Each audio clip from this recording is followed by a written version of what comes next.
अस्सलामुअलैकुम नाजरीन, ये है उर्दू पॉइंट और आप देख रहे हैं न्यूज़ शो रामीन सैयद के साथ। के इलेक्ट्रिक हस्बे रिवायत बिजली की बिला तात्तुल फराहमी में बुरी तरह नाकाम। कराची वालों ने रमज़ानुल मुबारक के पहले अशरे की तरह दूसरे अशरे की पहली सहरी भी अंधेरे में की। शदीद गर्मी में कराची वालों पर एक मरतबा फिर बदतरीन लोड शेडिंग का अज़ाब मुस्तरद कर दिया गया। माह सयाम के दूसरे अशरे की पहली सहरी भी कराची वालों ने अंधेरे में की। Baldia town, federal B area, new Karachi, गुडाब, काठौर, गुलशन मेमार, एहसनाबाद, स्कीम 33, गुलजार बजरी में बिजली गायब रही। इसके अलावा Nusrat Bhutto colony, Gharibabad, Nazimabad, Orangi town, Musa colony, पुरानी सब्जी मंडी, गार्डन, ओल्ड एरिया, माड़ीपुर समेत मदीर के मुत्तादिद इलाके अंधेरे में डूबे रहे। इस हवाले से न सिर्फ आम आवाम परेशानी का शिकार है बल्कि सनतें भी इस मसले की लपेट में आ चुकी हैं। लोड शेडिंग ने सनती निज़ाम का भी दरहम बरहम कर दिया है। आज हमने कराची में लोड शेडिंग का असल मंजर जानने के लिए कराची की ही एक शहरी को लाइन पर लिया है। PAF कई यूनिवर्सिटी की तालिबा हैं, उनसे बात करते हैं और जानते हैं कि असल सूरत हाल क्या चल रही है और उनको लाइन पे लेंगे और उनसे उस सारी सूरत हाल के बारे में जानेंगे। हमारे साथ लाइन पर मौजूद हैं मलिहा यूसुफ। अस्सलाम वालेकुम, कैसी हैं आप? वालेकुम अस्सलाम जी, मैं बिल्कुल ठीक ठाक। अच्छा मलिहा, मुझे बताएं कि आपकी रिहाइश किस इलाके में है और वहाँ लोड शेडिंग की क्या सूरत हाल है? मिस, मेरी रिहाइश जो है वो नॉर्थ नाजिबाबाद के इलाके में है और वैसे तो देखें लोड शेडिंग हमारे इलाके में नहीं हो रही थी। हम समझ रहे थे कि कराची की मुश्किलात जो है वो ख़त्म हो गए हैं, लेकिन नहीं, ऐसा बिल्कुल भी नहीं हुआ। लोड शेडिंग जैसे ही रमज़ान शुरू हुआ हमारे यहाँ लोड शेडिंग होने लगी है। दिन बताए बगैर गैर अलानिया जो है वो लोड शेडिंग यहाँ पे होती है। अच्छा। और रोजाना जो है वो 1.5 घंटे की 3 दफ़ा लाइट तो जाना बिल्कुल लाजमी है हमारे लिए। अच्छा, मुझे ये बताएं कि कोई कंप्लेन दर्ज कराई है अब तक, और अगर कराई है तो क्या जवाब मौसूल होता है? मैम देखें, एक बार कंप्लीट थी तो उस पर उन्होंने ये कहा था कि हम जो है वो इस प्रॉब्लम पर काम कर रहे हैं, लेकिन उसके बाद जब भी हमने जो है वो कॉल मिलाने की कोशिश की या तो वो फ़ोन नहीं उठाते हैं और बेल जारी होती है। अच्छा, जब भी इनका जो भी सामने के इलेक्ट्रिक का तो वो यही आया है कि हम जो है शेड्यूल के मुताबिक कर रहे हैं, तो आपके ख्याल में शेड्यूल के मुताबिक नहीं की जा रही? बिल्कुल भी नहीं। अच्छा, बिल्कुल भी नहीं, शेड्यूल के मुताबिक बिल्कुल भी नहीं है। अच्छा, तो मुझे ये बताएं कि एक आम शहरी के तौर पर आपको लोड शेडिंग की वजह से किन किन मुश्किलात का सामना करना पड़ता है, खासकर इस माह मुबारक में? इस माह मुबारक में बहुत मुश्किलात का सामना करना पड़ता है और गर्मी की सूरत हाल भी आपके सामने जिस तरह है, तो बहुत मुश्किल हो जाता है रोज़ा रखना ऐसे माहौल में। और फिर जैसे हम स्टूडेंट्स भी हैं, हमारे पेपर भी हो रहे होते हैं, तो एक कहते हैं कि फ्रस्ट्रेशन जैसी माहौल हो जाती है। फिर सबसे बड़ी बात यह है कि रमज़ान का मौका होता है और फिर ठंडा पानी ये जो है असर नहीं होता, लाइट नहीं होती, हम कोई कहीं जा नहीं सकते, वक्त पे कोई काम नहीं कर सकते। बिल्कुल, बहुत जिंदगी हमारी जो है वो परेशान हो गई इलेक्ट्रिसिटी की वजह से। चले, बहुत शुक्रिया मलिहा, आपका हमारे साथ लाइन पर मौजूद थी।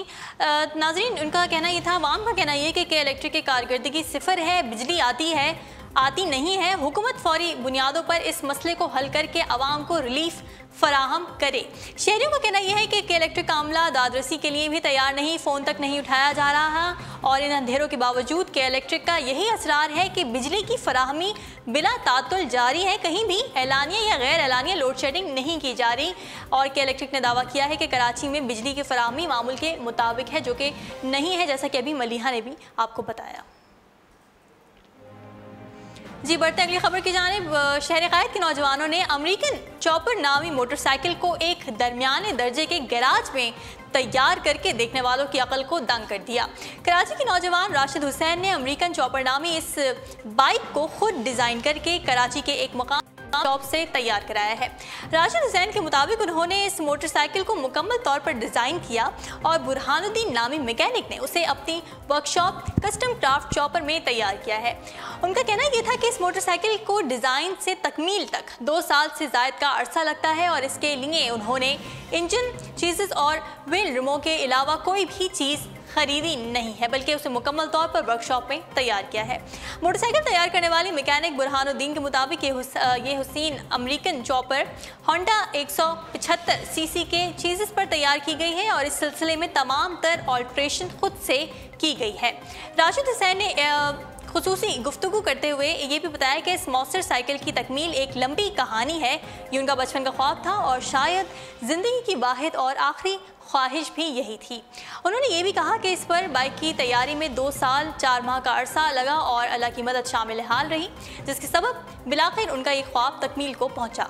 जब ये मौसर साइकिल और इसका सवार सड़क पर निकलते हैं तो इसकी सच धज और शान और शौकत देखकर देखने वालों की आंखें खैरा हो जाती हैं और एक नज़र देखने वाले उसे इस वक्त तक नज़र भर कर देखते रहते हैं जब तक ये अमेरिकन चॉपर उनकी नज़रों से ओझल नहीं हो जाती। खबरों के सिलसिले को आगे बढ़ाते हैं। आपको बताएं कि पिछले हफ्ते जब अमेरिका ने पेरिस के माहौलियाती मुआहदे से अलहदगी इख्तियार की, उसी वक्त चीन में दुनिया के सबसे बड़े तैरते सोलर एनर्जी प्लांट ने काम शुरू कर दिया। चीन के मशरकी सूबे अनहोनी में कोटले के शहर हुआनियान में बनाए गए इस प्लांट की गुंजाइश 40 मेगावाट है, जो 15,000 घरों के इस्तेमाल के लिए काफ़ी है।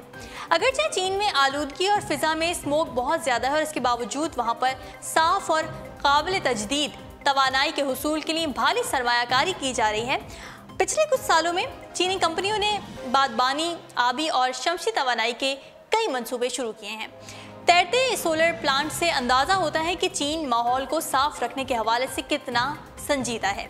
पिछले साल के आखिर तक चीन 77.42 गीगावाट्स सोलर एनर्जी पैदा कर रहा था, जो दुनिया के किसी भी मुल्क से ज़्यादा और 2015 में चीन में पैदा की गई सोलर एनर्जी से दुगनी है। चीन की नेशनल एनर्जी एडमिनिस्ट्रेशन के मुताबिक चीन 11% काबिल तजदीद तवानाई इस्तेमाल कर रहा है। 2030 में उसे 20% तक करने का इरादा है। तैरते सोलर पैनल की टेक्नोलॉजी तकरीबन एक दहाई पुरानी है और सोलर फार्म से बेहतर है। इस टेक्नोलॉजी में पानी सोलर पैनल को ठंडा रखता है, जिससे उनकी कारकर्दगी बढ़ जाती है। इसके अलावा पैनल ज़मीन पर भी ज़्यादा जगह नहीं लेते और इससे पहले दुनिया का सबसे बड़ा तैरता सोलर फार्म लंदन से बाहर था, जो 6 मेगावाट बिजली पैदा करता था। जी, चीन से ही आपको एक और खबर देंगे। चीन की एक कंपनी ने ड्राइवर के बगैर चलने वाली एक हाइब्रिड ट्रेन बस की नुमाइश की है, जो सड़क पर सफ़ेद पेड़ से बनाई गई लाइन पर चलती है। चीनी कंपनी सेसी और ने अपनी ट्रेन बस को स्मार्ट बस का नाम दिया है। कंपनी ने ड्राइवर के बगैर चलने वाली इस खुदकार स्मार्ट बस की 3 बोगियां बनाई हैं। ट्रेन की मजमूई लंबाई 30 मीटर है और इसमें 500 मुसाफिरों के बैठने की गुंजाइश है। रिपोर्ट में बताया गया है कि ट्रेन बस 70 किलोमीटर फी घंटे की रफ्तार से सफ़र कर सकती है और इसकी बैटरी को 10 मिनट चार्ज करके 25 किलोमीटर का फासला तय किया है। स्मार्ट बस में खुसूसी सेंसर्स भी लगाए गए हैं, जो उसे सड़क पर पेंट से बनाई गई सफ़ेद लाइन पर रखते हैं। स्मार्ट बस पटरी पर चलने वाली मेट्रो ट्रेन के मुकाबले में कहीं ज़्यादा सस्ती और कम खर्च है। कंपनी का कहना यह है कि स्मार्ट बस इन शहरों के लिए फ़ायदेमंद है जहां आमदो रफ्त के लिए ट्रेनों की ज़रूरत बढ़ रही है, लेकिन मेट्रो ट्रेन की पटरी बिछाने के लिए उनके पास सरमाए की कमी है। 6.5 किलोमीटर की रूट की पहली स्मार्ट बस अगले साल चीन के शहर रोड़ों में चलना शुरू हो जाएगी। टेक्नोलॉजी से अगली खबर शामिल करेंगे। आपको बताएं कि साइंसदानों ने हमारे निज़ाम शमसी से दूर एक ऐसा सैयारा दरियाफ्त किया है जो सूरज से भी दुगना गर्म है। ज़मीन से 650 नूरी साल के फासले पर वाक़ ये सैयारा कैट 9 सैयारा मुश्तरी से दुगनी जिसामत का है, जो अपने सूरज की गिर्द महवे गर्दिश है। साइंसदानों का कहना यह है कि इस सैयारे की गर्दिश अपने सूरज के गिर्द इस कदर तेज़ है कि ये एक चक्कर सिर्फ 2 दिन में मुकम्मल कर लेता है, यानी कि यहाँ का एक साल हमारी ज़मीन के 2 दिन जितना है। इसे दरियाफ्त करने वाले साइंसदानों का कहना यह है कि सैयारे में दिन के औकात में दर्जा हरारत 4300 डिग्री सेंटीग्रेड हो सकता है और उनके मुताबिक इसकी उम्र सिर्फ 30 करोड़ साल है और ये जिसामत में हमारे सूरज से भी दुगना है। माहिरीन के मुताबिक सैयारा अपने सितारे से तकरीबन जुड़ा हुआ है, यानी इसका एक ही रुख आमतौर पर अपने सूरज की तरफ रहता है। सैयारे की अपनी हरारत और फिर अपने सूरज से इस कदर करीब होने के बायस सैयारा आहिस्ता आहिस्ता ख़त्म हो रहा है, क्योंकि उसका ये सूरज बेतहाशा तापकार शुआएं खारिज कर रहा है। चूँकि सैयारे की फ़िज़ा में मौजूद गैस तापकारी से फट फट कर खला में गुम होती जा रही है, लिहाजा बहुत जल्द ये सैयारा क़िस्सा पारीना बन जाएगा। कैट 9 सैयारे को सन 2014 में दरियाफ्त किया गया था, लेकिन इसकी मौजूदगी और साख्त इस कदर हैरान कुन थी कि साइंसदान उसे अपनी आंखों का धोखा समझते रहे और मुकम्मल तस्दीक के लिए उन्हें 3 साल का अरसा लगा। साइंसदानों ने 3 साल तक इस सैयारे के बारे में तहकीक की और उनका कहना यह था कि अब ये सैयारा अपने खात्मे के करीब पहुंच चुका है। जी, अगली खबर शामिल करेंगे एथियोपिया से। आपको बताएं कि एथियोपिया की हुकूमत ने इम्तिहान में नकल और दीगर नाजायज़ ज़राए को रोकने के लिए पूरे मुल्क का इंटरनेट बंद कर दिया। इससे पहले पिछले साल तलबा ने अपने इम्तिहानी पर्चों को पोस्ट करना शुरू कर दिया था, जिसको रोकने के लिए इस साल हुकूमत ने इंटरनेट ही बंद कर दिया। रिपोर्ट्स कुछ यूँ ही कि इथोपिया की आबादी 10 करोड़ से ज़्यादा है, जबकि इम्तिहान देने वाले की तादाद 10 लाख से भी कम है। इम्तिहान की वजह से मुल्क की तमाम आबादी 8 जून तक इंटरनेट इस्तेमाल नहीं कर सकेगी। इसका मतलब ये है कि इथोपिया के रहने वाले और वहाँ का सफ़र करने वाले 8 जून तक ना ही मोबाइल, ना सेलुलर और ना ही वाईफाई इंटरनेट इस्तेमाल कर सकेंगे। और ये पहली बार नहीं है कि इथोपिया की हुकूमत ने इस तरह का हो। 2016 के सियासी मुजाहरों के दौरान भी इथोपिया में सारे मुल्क का इंटरनेट बंद कर दिया गया था, जिसकी वजह से कई सिफारत खानों को भी कम्युनिकेशन के मसाइल का सामना करना पड़ा था। और आखिर में शामिल करते हैं एंटरटेनमेंट पॉइंट से न्यूज़। मीठी ईद पर एक नहीं, दो नहीं, तीन पाकिस्तानी फिल्में रिलीज के लिए तैयार हैं। मीठी ईद पर रंगों से सजी social comedy film Mehrunisa, we love you, action film यलगार और कॉमेडी फिल्म शोर शराबा का सबको बेचैनी से इंतजार है। दानिश तैमूर, सना जावेद और जावेद शेख की मेहरुन्निसा, वी लव यू के गानों ने सबको अपना दीवाना बनाया हुआ है। फिल्म की एडवांस बुकिंग भी शुरू हो गई है, जबकि एक्शन से भरपूर फिल्म यलगार के ट्रेलर भी पसंद किए जा रहे हैं। इसके अलावा मुस्तफा कुरैशी और रावी पीरजादा की कॉमेडी फिल्म शोर का ट्रेलर भी नेट पर मकबूल हो गया है। नाज़रीन, उर्दू पॉइंट सब तक के लिए इतना ही। मजीद खबरों और अपडेट्स के लिए आप विजिट करते रहिए हमारी वेबसाइट www.urdupoint.com। फिलहाल रामीन सईद को दीजिए इजाज़त। अल्लाह हाफ़िज़।